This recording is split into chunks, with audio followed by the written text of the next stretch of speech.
We know the one person who will never hate us. It's the one who made us. But why isn't true for June's sister? Why?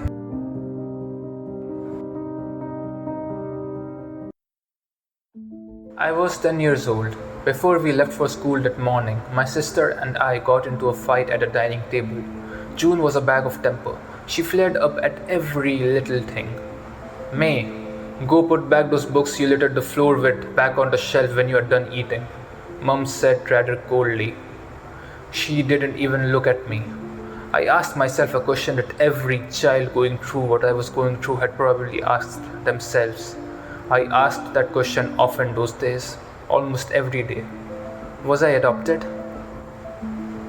Maybe I didn't belong. Maybe that was why my mum treated me like a wicked stepmother would treat her stepchild.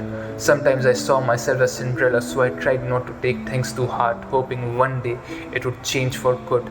But there were some days that I couldn't help but ask questions. I didn't litter the floor with books, Mum. Must have been June.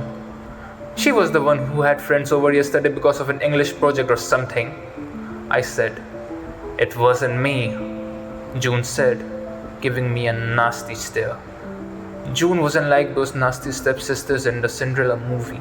June was the best sister in the world, but she was something else when she got into one of her tempers. She always apologized later.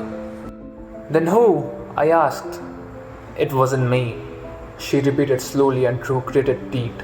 It was obvious I was starting to get on her nerves.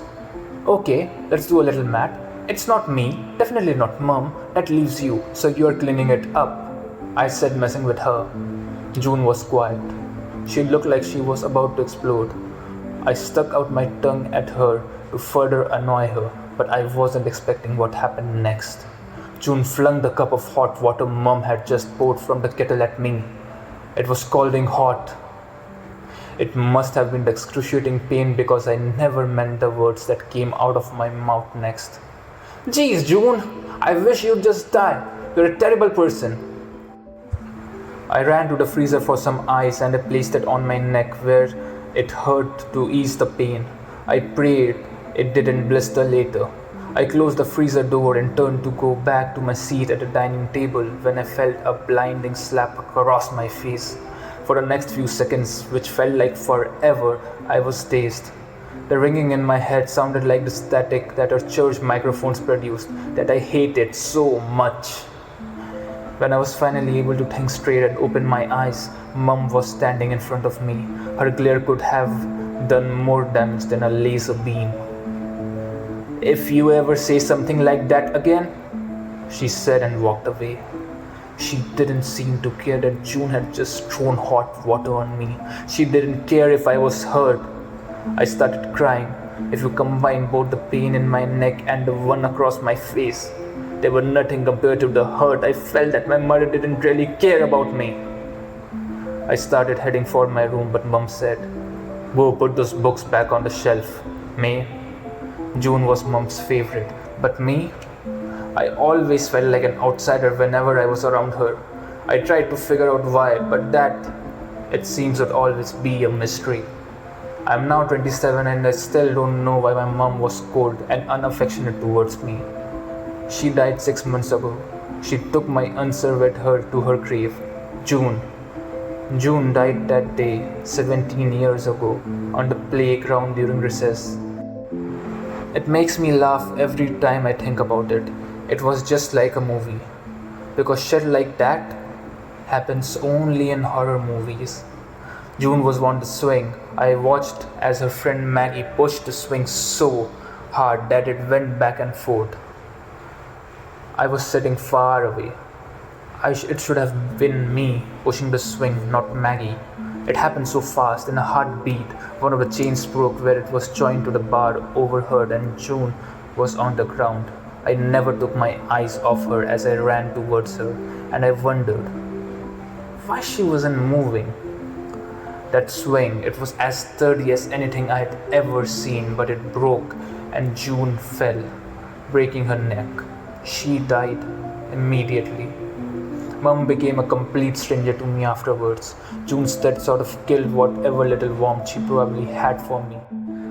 She became as cold as the North Pole, colder than I'd ever seen. She still provided me with everything I needed, but I think she stopped being my mum. She barely spoke to me until she died 6 months ago. I don't think she ever got over June's death. My heart broke every time I looked at my mother. She was no longer herself. It seemed she lost everything when she lost June, and I wondered why I was even there at all. I constantly felt out of place until I moved out at 24. I think she blamed me for her death. I can't say if what happened 17 years ago was just a coincidence or maybe as a result of what I had said before we left the house. Would June still be alive if I hadn't said something as reckless as that? Would Mum be alive too? June's death really took its toll on her. So I have two questions in my life that I will probably never get the answers to. Why was my mother unloving towards me before June's death? At least I can understand why she became like that after June's death. The second question is, did I kill June?